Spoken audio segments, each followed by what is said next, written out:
Jika kita umat Nabi Muhammad, jawablah salam saya dengan semangat. Assalamualaikum warahmatullahi wabarakatuh. Alhamdulillah, alhamdulillahilladzi arsala rasulahu bil huda wa dinil haq lidhirahu 'ala dinil kulli wa kafa billahi shahida.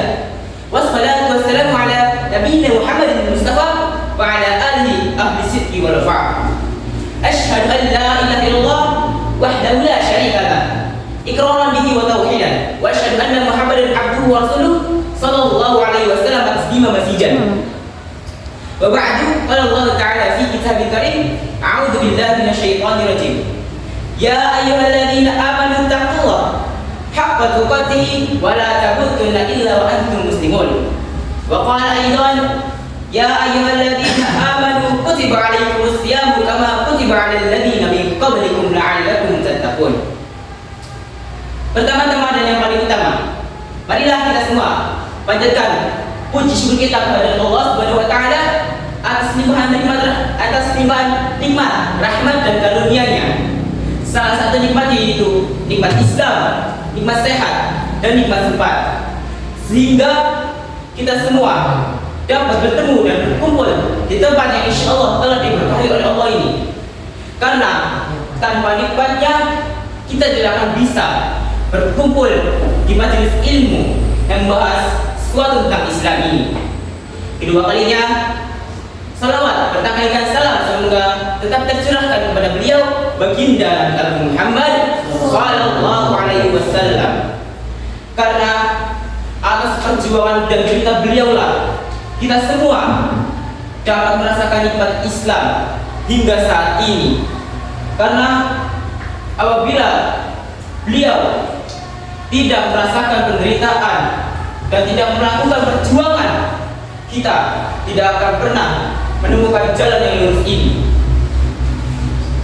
Yang ketiga kalinya, berdirinya saya di depan hadirin sekalian karena tidak ada kursi, dan sekaligus saya ingin menyampaikan kisah perjalanan tentang Imam Syafi'i, sang pendiri mazhab Syafi'i. Imam Syafi'i, beliau lahir di Gaza, Palestina tahun 190 Hijriah atau turun 767 Masehi. Beliau hidup pada masa dinasti Abbasiyah yang dipimpin oleh Harun al-Rasyid, Al-Amin dan Al-Ma'mun. Nama asli beliau ialah Abu Muhammad bin Abdullah Muhammad bin Idris. Beliau sering dipanggil Abu Abdullah karena salah satu anak yang bernama Abdullah. Dan setelah beliau menjadi imam besar dan mendapatkan banyak pengikut, beliau sering dipanggil Imam Syafi'i. Dan nama Syafi'i diambil dari nama kakeknya yang ketiga, yaitu Sa'di bin Syafi'i, kakek ketiga dari Imam Syafi'i. Nama bapak beliau ialah Idris bin Abbas bin Utsman bin Syafi'i bin As-Sa'di, dan nama ibunya ialah Fatimah binti Abdullah bin Al-Hasan bin Husain bin Ali bin Abi Thalib. Beliau adalah keturunan dari Abdul Manaf, salah satu buyut Nabi Muhammad SAW, dan dari ibunya beliau adalah cicit Abi Thalib, cicit Ali bin Abi Thalib. Maaf, ada kesalahan. Beliau asal dari Mekah.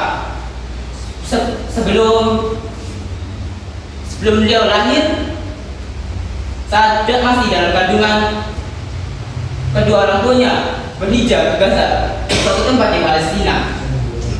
Lalu tak selang beberapa lama, ayah Imam Syafi'i terkena penyakit dan meninggal dunia.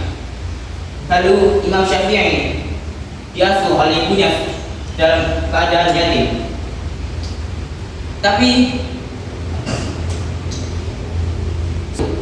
setelah ayahnya meninggal, Imam Syafi'i terlahir ke dunia ini. Lalu saat Imam Syafi'i berusia 2 tahun, ibunya membawanya ke tempat asalnya, yaitu di Mekah. Di Mekah, beliau diungsikan ke dusun Badui untuk mempelajari bahasa Arab yang fasih dan adat istiadat Arab asli. Lalu sana beliau belajar ilmu fikih dari seorang imam, yaitu Imam Muslim. Selain juga belajar ilmu fikih, beliau juga belajar ilmu hadis dan ilmu Al-Quran dari beberapa imam di sana. Lalu saat beliau sudah tuntas menyelesaikan pelajarannya di Makkah, saat beliau berusia 9 tahun, dia sudah berhasil menghatamkan Al-Quran dan menghafalkannya. Lalu setelah itu, saat beliau berusia 10 tahun, beliau telah berhasil membaca seluruh isi kitab Al-Muwatta karangan Imam Maliki, sang pendiri mazhab Maliki. Lalu setelah beliau berusia 15 tahun, beliau menduduki kursi mufti dan beliau berkenan berkunjung ke pengarang kitab Al-Muwatta, yaitu Imam Maliki di Madinah. Lalu beliau pun meminta izin kepada gurunya untuk mengunjungi Imam Maliki. Lalu konon dalam riwayat dari Mekah ke Madinah, beliau menempuh perjalanan selama 8 hari.